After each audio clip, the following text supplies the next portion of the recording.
आज ये सुना कि कुछ मुसलमानों ने आज यहाँ पर बैठ के मुकेश राजपूत की मीटिंग कराई।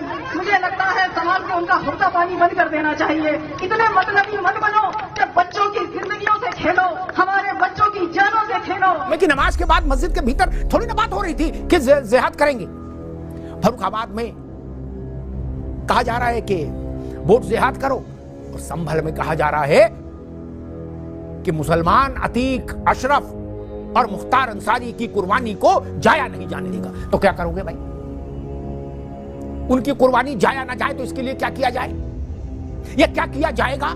हेलो नमस्कार, जय हिंद और सभी को जय श्री राम। दोस्तों, वैसे तो हमारे देश में सेकुलर सूरमाओं की कमी नहीं है, लेकिन ये सेकुलर सूरमा लेब्रांडू जब शांत हो जाते हैं जब एक विपक्षी पार्टी के लगभग काफी बड़े कद के नेता एक धर्म के लोगों को एकजुट होकर जिहाद करने को बोलते हैं। और हद तो तब हो जाती है जब विदेशों से पड़े हुए इनके बड़े नेता इनको कवर फायर देने आ जाते हैं और इनके उल्टे सीधे बयानों को भी जस्टिफाई करने लगते हैं। अगर हम वोट ज्यादा डालने के लिए कह रहे हो, कई बार उसका भाव दूसरा होता है और भाव आचार संहिता के हिसाब से कार्रवाई करने का उनका, मैं समझता हूँ, भाव ये नहीं रहा होगा। जैसा कि अखिलेश जी कह रहे हैं सफाई में, या सलमान खुर्शीद ने कहा था कि ये चुनाव में वोटिंग परसेंटेज बढ़ाने के लिए कहा जा रहा है, तो सबसे कहा जाता, वहां केवल मुस्लिम से कहा जा रहा है कि तुमको खामोशी से जिहाद करना है। ये नहीं कहा जा रहा कि वोट बढ़ाना है, जिहाद करना है और खामोशी से करना है। लेकिन मजा तो जब आता है जब इनके छुटभैया प्रवक्ता भी आकर इन लोगों के बयानों को डिफेंड करने लगते हैं और इनको कवर फायर देने लगते हैं। दोस्तों, आज की डिबेट में भी कुछ ऐसा ही हुआ, लेकिन डिबेट के अंदर एंकर थे हमारे सबके फेवरेट अमिताभ अग्निहोत्री जी ने वोट जिहाद करने वालों को जो आज लपेटा है, इनको इनकी औकात दिखा दिया। दोस्तों, डिबेट वीडियो बहुत ही देखने लायक और इंटरेस्टिंग होने वाली है। आपसे रिक्वेस्ट है, डिबेट वीडियो को एक लाइक जरूर दे दें, और यार चैनल पर नए हैं तो चैनल को सब्सक्राइब करें और वीडियो को पूरी देखें। तो ज्यादा देर न करते हुए पहले वीडियो में ही चलते हैं। विपक्ष का पूरा जोर इस बात पर है कि भाई संविधान बचाने का चुनाव है। मतलब छोटे छोटे कार्यकर्ता से पूछो या बड़े से बड़े नेता से पूछो, एक ही जवाब, बोले चुनाव कैसा हो रहा है, बोले संविधान बचाने का चुनाव है। ये सामान्य चुनाव नहीं है, ये संविधान बचाने के चुनाव में जिहाद करना पड़ेगा। जिहाद के बिना संविधान नहीं बचेगा। जी सर, आप बहुत ही सीनियर। ऐसा कहीं लिखा है संविधान में कि भाई जब 2024 आ जाए तो जिहाद करना, तभी हम बचेंगे? ऐसा तो कुछ है नहीं। जी, आप बहुत सीनियर जर्नलिस्ट है। 2 मिनट, 1 मिनट का मुझे सिर्फ समय दीजिएगा। 2 मिनट। जी, जिहाद एक अरबिक वर्ड है सर, जिसका मतलब होता है पवित्र प्रयास, यानी एफर्ट। ठीक है सर।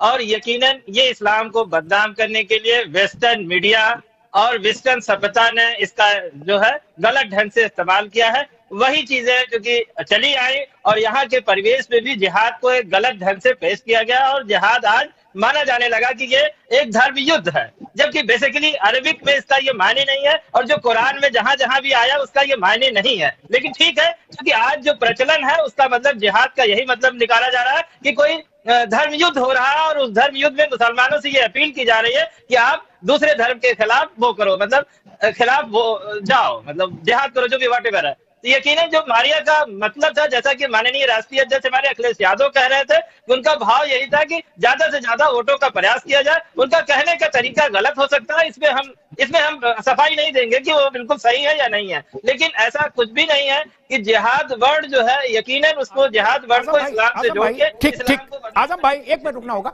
मैं मुन्ना खान साहब के पास आऊं, उससे पहले एक बात और कह दूं कि उन्होंने, मारिया खान ने कोई जगह नहीं छोड़ी आप लोगों के लिए उनकी पैरवी करने की। वो यही नहीं रुकी, उसने कहा कि जिन मुसलमानों ने, मेरे शब्द इन्वर्टेड कॉमा में है, इनको ध्यान सुनिए, जिन मुसलमानों ने मुकेश राजपूत कौन?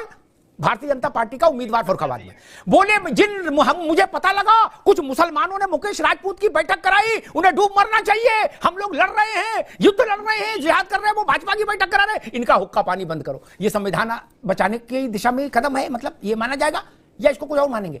नहीं, ये यकीनन उनके जज्बात जो है सही शब्दों में निकल के नहीं आए। उन्हें अपनी बात को सही शब्दों में कहना चाहिए था। इसके लिए बहुत सारे शब्द हैं सर, ऐसी बात नहीं है कि शब्दों की कमी नहीं है सर। ठीक, ये कहना तो ही ये हम लोग नहीं। आजम, मैं मुन्ना खान साहब पर जाता हूं, ये कहना बहुत विचित्र है, अक्षम्य है कि उन मुसलमानों का हुक्का पानी बंद कर दो जो भाजपा के आदमी की मीटिंग कराएं। आप कौन होते भाई? मुसलमानों ने आपको पट्टा लिख के दिया, खुर्शीद आलम का परिवार खुद मुख्तार है मुसलमानों का, अपनी सीट जीत नहीं सकते, पूरे मुसलमानों का टेका लिए। कोई जाकिर हुसैन समझ रहे हैं क्या अपने को? गजब बात कर रहे हैं। खैर मुन्ना खान साहब, मसला वही, राहुल जी कह रहे केवल संविधान बचाने के लिए लड़ रहे, वरना वो निकलते ही नहीं घर से। अब चूंकि संविधान की आजकल किताब भी हाथ में रखते हैं, छोटी वाली, वो ऐसी जो एक नई लाल बुकलेट है, वो कहते हैं इसको बचाना है। अब इतनी दूर से आदमी को तो दिखता नहीं कि क्या है, लेकिन मानते संविधान है। इस संविधान को बचाते बचाते जिहाद की कॉल दे दी। इसी संविधान को बचाते बचाते ये कॉल दे दी कि जो भी मुसलमान भाजपा के आदमी के साथ घूमे उसका हुक्का पानी बंद कर दो। माइक से हुक्का पानी बंद कहा, हो सकता है बंद कमरे में मीटिंग करे तो ये कहें उसके 20 सोटे भी मारो।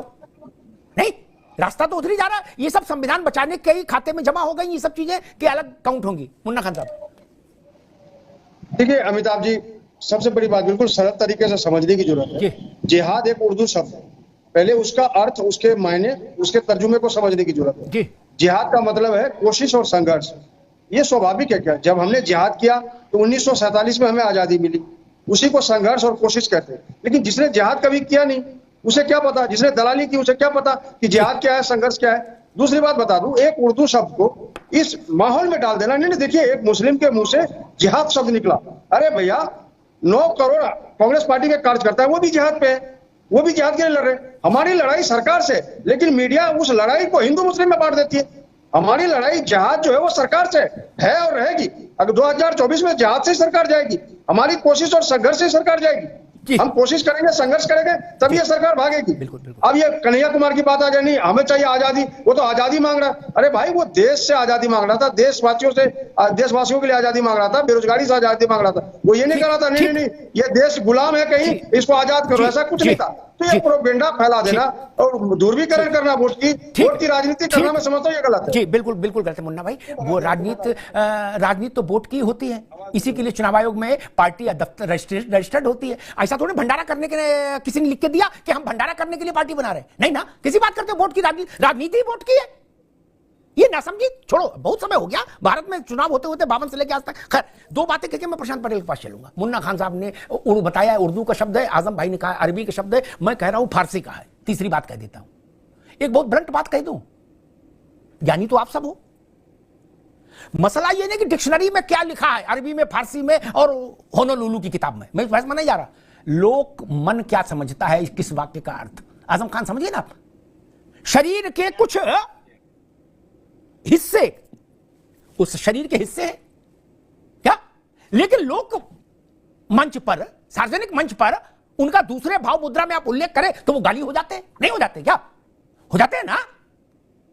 तब आप बता रहे हो कि उर्दू में ये और फारसी में ये और अरबी में ये सब चीजें नहीं चलेगी। और मुन्ना खान साहब बड़ी बड़ी बातें कर रहे थे कि हिंदू मुस्लिम में बांट रहे हैं और हम बिल्कुल इत्तेहाद कर रहे हैं, और बोले जिहाद जारी रहेगा। जो भाजपा के पक्ष में मुसलमान बैठक कराएगा उसका हुक्का पानी बंद कर दिया जाएगा। ये सद्भाव हो रहा है, ये प्रेम की गंगा बहा रहे हैं।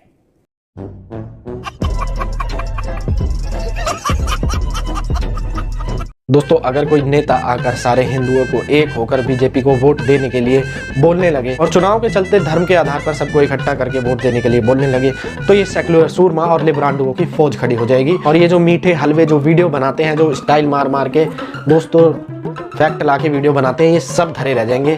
इस पे कोई नहीं वीडियो बनाएगा, ना कुछ बोलेगा। बाकी आपको डिबेट वीडियो कैसी लगी, वीडियो के अंदर कुछ स्टोरी समझ आई हो तो जरूर कमेंट करके बताएं। चैनल पे नए हैं तो चैनल को सब्सक्राइब करें और बेल आइकन ऑन कर दें। कल फिर मिलते हैं एक और डिबेट वीडियो के साथ, तब तक के लिए जय हिंद और राम राम जी।